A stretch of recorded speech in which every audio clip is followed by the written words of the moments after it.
आनंद डबराल का सवाल देहरादून उत्तराखंड से हमारे पास आया है। इनके पास स्टेट बैंक ऑफ इंडिया है और देखिए आज जिस तरह की रफ्तार नज़र आ रही है ख़ासतौर पे बैंकिंग स्टॉक में, उसमें भी एसबीआई में अगर हम देखें तो यहाँ पर भी तेज़ी देखते ही बन रही है। लगभग 1% की तेज़ी फिलहाल हमें देखने को मिल रही है 813 के आसपास, और इन्होंने खरीदारी भी बड़ी इंटरेस्टिंग लेवल पे की है, 802 का भाव है। पूछना चाह रहे हैं कि क्या करना चाहिए।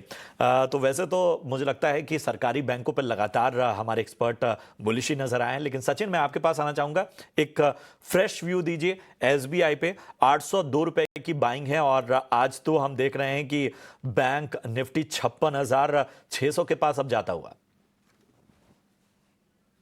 Good morning Prashant ji. Well बिल्कुल मुझे लगता है पोजीशंस को यहाँ पर अभी होल्ड करना चाहिए। 780 वहां पर एक अच्छे सपोर्ट लेवल्स बने हुए हैं स्टेट बैंक ऑफ इंडिया में, और जब तक 780 के ऊपर स्टॉक प्राइसेस सस्टेन कर रहे हैं, पूरी पॉसिबिलिटीज है ऑन दी हायर साइड में 850 870 के लेवल्स को चेस करने की।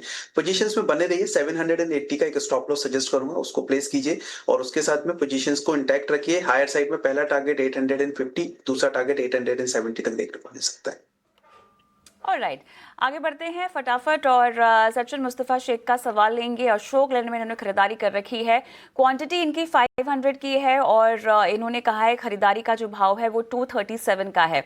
मेरे पास टाइम ड्यूरेशन नहीं है इनकी, लेकिन अशोक लेलैंड में आपका नियर टर्म आउटलुक क्या होगा? इनकी बाइंग प्राइस फिलहाल काफ़ी कंफर्टेबल लग रही है, लेकिन आप इनको और कितना रुकने की सलाह देंगे? और बहुत अहम बात, किस स्टॉप लॉस के साथ? हाँ, good morning Kavita ji. Well एक अच्छा सेटअप बना है आज के ट्रेडिंग सेशन में। जिस तरीके से स्ट्रेंथ मिली है, अगर हम देखें तो पिछले एक हफ्ते से स्टॉक के अंदर जो है वो स्लाइड करेक्शन था, that was time was correction, और उसके बाद में आज वापस से एक रिवर्सल मूव कंटिन्यू होता हुआ नजर आ रहा है। लोअर साइड में मेरे हिसाब से एक स्टॉप लॉस की अगर मैं बात करूं तो 227 रुपए का एक स्टॉप लॉस इन्हें प्लेस करना चाहिए अपनी पोजीशंस में, और पोजीशंस में बने रहिए। अपसाइड में नियर टर्म में मुझे जो टारगेट्स नजर आ रहे हैं वो पहला टारगेट होगा 255 का, और उसके ऊपर अगर स्टॉक सस्टेन हो जाता है तो करीब 265 तक के लिए भी मोमेंटम कंटिन्यू होता हुआ नजर आ सकता है।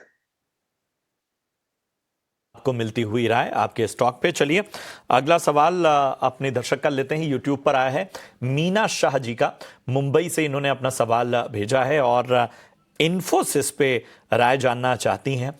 60 शेयर हैं इनके पास और आप देखिए इनकी बाइंग प्राइस जो है वो 1890 की है। लगातार जो ग्लोबल संकेत नजर आए उसका एक नेगेटिव इम्पैक्ट जो है हमें आईटी स्टॉक्स पर भी देखने को मिला है। जिस तरह की ग्लोबल वॉलेटिलिटी नजर आ रही है, जिस तरह का लगातार ट्रंप प्रशासन में कई सारे गतिरोध नजर आ रहे हैं। और अगर हम पिछले एक हफ्ते का चार्ट देखें तो यहाँ देखिए यहाँ पर लगातार गिरावट देखने को मिली है। इन सब के बीच में इनकी बाइंग भी 1890 की है।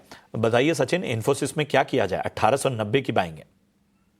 वेल स्टॉक काफी अच्छा है नो डाउट, लेकिन अभी जिस तरीके से जो कि आपने बताया कि ग्लोबल संकेतों के चलते लाइक आईटी सेक्टर थोड़े से चैलेंजेस फेस करता हुआ नजर आ रहा है। इनका नजरिया अगर लंबी अवधि का है तो मेरे हिसाब से तो बने रह सकते हैं। वन अगर करंट मार्केट प्राइस से भी जो कि करीब 1550 के आसपास में कोई भी और स्लाइड डिप मिलती है टुवर्ड्स 1450 1400 के आसपास, तो वहां पर एक बार एवरेज के लिए सोच सकते हैं। लंबी अवधि के लिए अगर इन्वेस्टमेंट के लिए स्टॉक लिया है तो डेफिनेटली बने रहिए। लोअर साइड में एक स्टॉप लॉस जरूर करीब 1350 के आसपास के, जो कि इसके अच्छे सपोर्ट एरियाज है, उसका एक सजेस्ट करूंगा, और 1400 1450 के आसपास में एवरेज आउट करने की भी सलाह रहेगी एंड बने रह सकते हैं उसके साथ में।